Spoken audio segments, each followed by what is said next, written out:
Saludo cordial para todos y para todas. Mi nombre es Mónica Hernández y soy parte del doctorado en educación y desde el curso Diseño, Ejecución y Evaluación de Proyecto como modalidad en la investigación educativa, doy lugar a la presentación El proyecto de investigación en sus etapas de análisis de la realidad. Introducción. Formular una idea de investigación parte de reconocer lo complejo de un contexto educativo y pedagógico. Es a partir de lo que allí se observa cómo surgen elementos que llevan a la problematización, la reflexión y al análisis de variables para intentar dar respuesta a las necesidades que afectan a la comunidad. La invitación como docentes está en identificar oportunidades de mejora al momento de considerar las posibilidades de intervención desde y para el escenario en particular. A continuación, se identifican las fases para elaborar un proyecto de gestión educacional que atienda a las problemáticas a la luz del documento Manual de Diseño de Proyectos de Gestión Educacional 2013.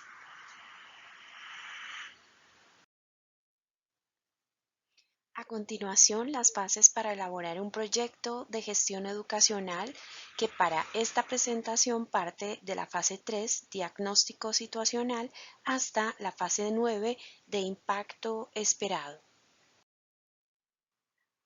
La fase 3 o de diagnóstico situacional nos sitúa en contexto de la institución como espacio específico en el que se ubica el objeto o situación de intervención. De aquí declaramos tres categorías para estudiar el contexto: el acceso, la solicitud y la promesa.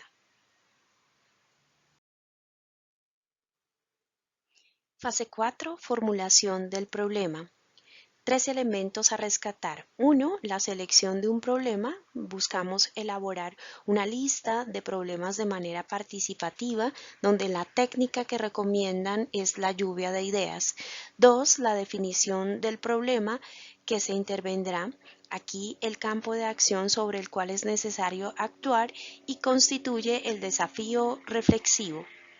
3, de análisis y justificación del problema, donde están las causas y los efectos, y aquí el autor nos refiere algunas claves que lo determinan: lo que es más frecuente, la urgencia de cambiar algo, el daño que causa tal acción u omisión, el nivel de retraso que ello implica, el número de la población afectada.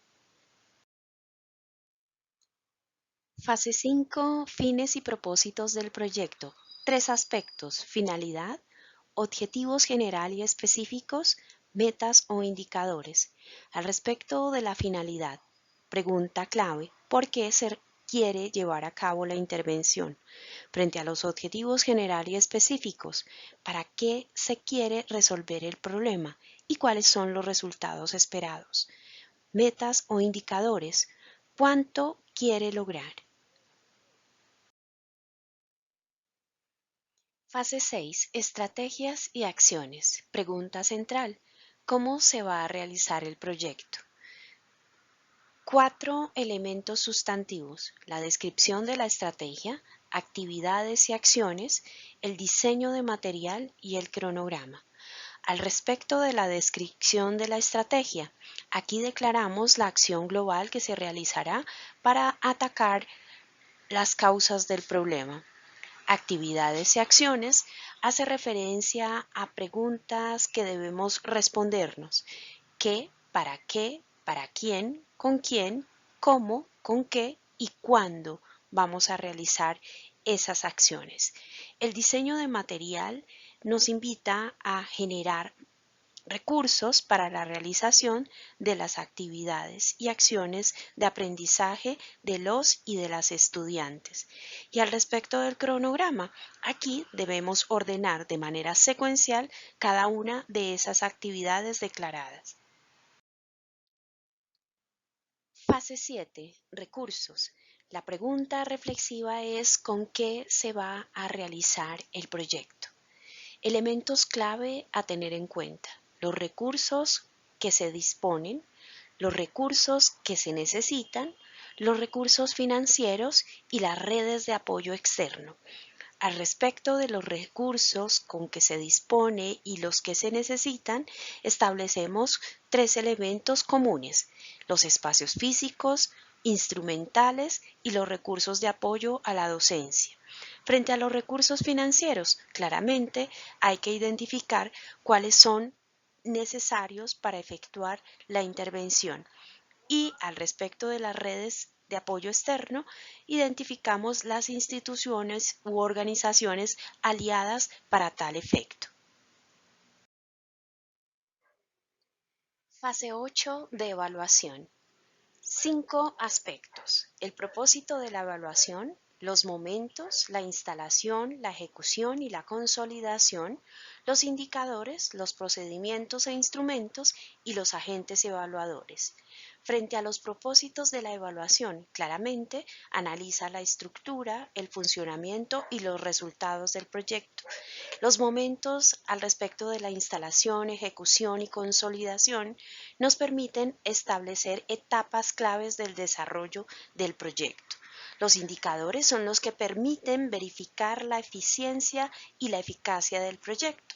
Los procedimientos e instrumentos dan valor sustantivo al cómo y al con qué se recolectará la información.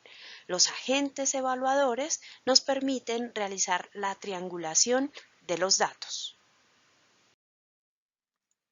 Fase 9. Impacto esperado. La formulación, implementación y evaluación del proyecto de intervención son fases imprescindibles. Actualmente se hace necesario ir más allá y revisar en qué áreas ha impactado el proyecto, desde lo interno y lo externo, entendiendo por interno esos efectos colaterales dentro del contexto de la institución escolar, y por área externa el impacto evaluado frente a la intervención con la comunidad en que está inserta el establecimiento educativo.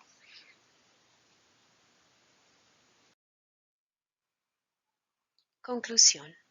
El diseño de proyectos nos convoca a la reflexión al respecto del contexto educativo y del quehacer al interior del aula y de cada aspecto que le impacte de manera directa o indirecta. Frente al documento aquí expuesto, se evidencia la rigurosidad existente a nivel de procedimientos para formular proyectos como parte de la gestión educativa.